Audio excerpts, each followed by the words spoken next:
The word ulcer means open sore, and peptic means acid, which was thought to be the cause of the sore. Nowadays, we know that most ulcers are not caused by excessive acid, so the term peptic ulcer is somewhat misleading. Peptic ulcers are holes or breaks in the protective lining of the upper part of the small intestine or the stomach, areas that come into contact with stomach acids and enzymes or lower esophagus. That happens when your stomach acids eats away your digestive tract's protective layer of mucus. Types of peptic ulcers. Peptic ulcers are any ulcers that are formed as a result of inflammation of both the stomach and small intestines. You can have more than one kind of peptic ulcer at the same time. Example: you can have both gastro and duodenal ulcers. Having both types is known as gastroduodenal. There are 3 types of peptic ulcers. Gastric/stomach ulcers, or ulcers that develop in the stomach lining. Stomach ulcers occur when the thick layer of mucus protecting your stomach from digestive juices erodes, allowing the digestive acids to eat away at the tissues that line the stomach, causing an ulcer. Esophageal ulcers, or ulcers that develop in the esophagus or swallowing tube. Esophageal ulcers occur when the layer of mucus, which lines and protects the gastrointestinal tract, wears away. This allows stomach acid and other gastric juices to irritate the gastrointestinal wall, leading to ulceration. Duodenal ulcers, or ulcers that develop in the duodenum, small intestine. Duodenal ulcers are more common than stomach ulcers. Comparatively rare are esophageal ulcers, which form in the esophagus. What causes peptic ulcers? For a long time, it was believed that spicy foods or stress could lead to peptic ulcers, but doctors now know that this isn't the case. Different factors can cause the lining of the stomach, the esophagus, and the small intestine to break down. Peptic ulcers are almost always caused by one of the following: an infection with the bacterium Helicobacter pylori, H. pylori, that can cause a stomach infection and inflammation. Long-term use of non-steroidal anti-inflammatory drugs, NSAIDs, such as aspirin, ibuprofen, or naproxen. Smoking. Drinking too much alcohol. Radiation therapy. Stomach cancer. Rarely, a condition known as Zollinger-Ellison syndrome can cause stomach and intestinal ulcers by increasing the body's production of acid. Symptoms of a peptic ulcer? A number of symptoms are associated with stomach ulcers. The severity of the symptoms depends on the severity of the ulcer. The most common symptom is a burning sensation or pain in the middle of your abdomen between your chest and belly button. Small peptic ulcers may not produce any symptoms in the early phases. But as it progresses, signs start to show. Some common signs and symptoms of ulcers include dull pain or burning in the stomach, weight loss, nausea or vomiting, bloating, early feeling of fullness, burping or acid reflux, pain that lessens when you eat, drink, or take antacids, anemia, dark, tarry stools, vomit that's bloody or looks like coffee grounds, heartburn, burning sensation in the chest.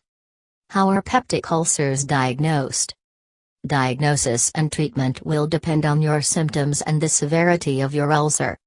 To diagnose a stomach ulcer, your doctor will review your medical history along with your symptoms and any prescription or over-the-counter medications you're taking, as the doctor want to know what is causing it, and how much damage has been done.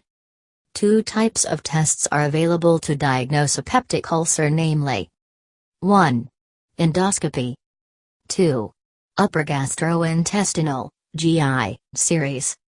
Endoscopy. A common procedure to look for an ulcer is called an endoscopy. In this procedure, the doctor inserts a skinny, lighted tube with a special camera on the end down your throat and into your stomach and small intestine to examine the area for ulcers, bleeding, and any tissue that looks abnormal. This instrument also allows your doctor to remove tissue samples for examination. Upper gastrointestinal, GI. If you don't have difficulty swallowing and have a low risk of stomach cancer, the doctor may recommend an upper GI test instead. A person drinks a whitish liquid called barium swallow, while getting an X-ray, and if he or she has an ulcer, the liquid will make it possible for your doctor to view and treat the ulcer. Treating peptic ulcers. Stomach ulcers may be easily cured, but they can become severe without proper treatment. Treatment will depend on the underlying cause of your ulcer. It's important to promptly treat an ulcer. If you have an actively bleeding ulcer, you'll likely be hospitalized for intensive treatment with endoscopy and for ulcer medications. You may also require a blood transfusion. Both non-surgical and surgical methods are used to treat peptic ulcers. Non-surgical treatment. If your doctor determines that your stomach ulcer is the result of H. pylori, you'll need antibiotics and drugs called proton pump inhibitors, PPIs. PPIs block the stomach cells that produce acid and help protect the lining of the stomach so the ulcer can heal. Acid blockers can also reduce stomach acid and ulcer pain. These medications are available as a prescription and also over the counter in lower doses. Probiotics, useful bacteria that may have a role in killing off H. pylori, are used. Bismuth supplement treat occasional upset stomach, heartburn, and nausea. Surgical treatment. Ulcers that continue to return, don't heal over time, bleed, tear through the stomach, keep food from flowing out of the stomach into the small intestine require surgery. Because of the success of medical therapy in the management of peptic ulcer disease, PUD, surgery currently plays only a very limited role. Surgery may include removing the entire ulcer, patching tissue from another part of intestine to the ulcer, tying off a bleeding artery, cutting off the nerve supply to the stomach to reduce the production of stomach acid. How to prevent peptic ulcers. Doctors are not totally certain how H. pylori bacteria are transmitted from person to person. The bacteria have been found in saliva, so kissing may be one way. They also may be spread through food, water, or contact with vomit, puke, that has been infected with the bacteria. Certain lifestyle choices and habits can reduce your risk of developing peptic ulcers. Maintaining a healthy lifestyle by quitting smoking cigarettes, other tobacco use, limiting your alcohol, exercising regularly and eating a balanced diet rich in fruits, vegetables, and whole grains will help you prevent developing a peptic ulcer. Diet for peptic ulcer.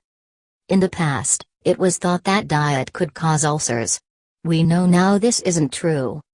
We also know that while the foods you eat won't cause or cure a stomach ulcer, eating a healthful diet can benefit your intestinal tract and overall health. In general, it's a good idea to eat a diet with lots of fruits, vegetables, and fiber. Foods that may help in peptic ulcers are broccoli, cauliflower, cabbage, and radishes. Leafy greens, such as spinach and kale. Probiotic-rich foods, such as miso, yogurt. Apples. Blueberries, raspberries, strawberries. Home remedies for peptic ulcers. Conventional anti-ulcer treatment typically relies on medications that can cause negative side effects like headaches and diarrhea. We can take the route of homemade remedies and lead a healthy life. Natural remedies can come into aid for healing peptic ulcer and in preventing its recurrence. Cabbage juice. Cabbage, an antioxidant, is a popular natural ulcer remedy. Add a teaspoon of natural honey to a glass of cabbage juice and drink it in early morning. Garlic. Garlic is another food with antimicrobial and antibacterial properties. Crush 2 cloves of raw garlic per day for 3 days. Add a teaspoon of honey and eat it half an hour before breakfast. Turmeric.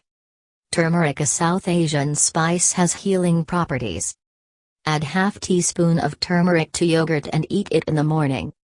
If you like the video, please subscribe, like or comment.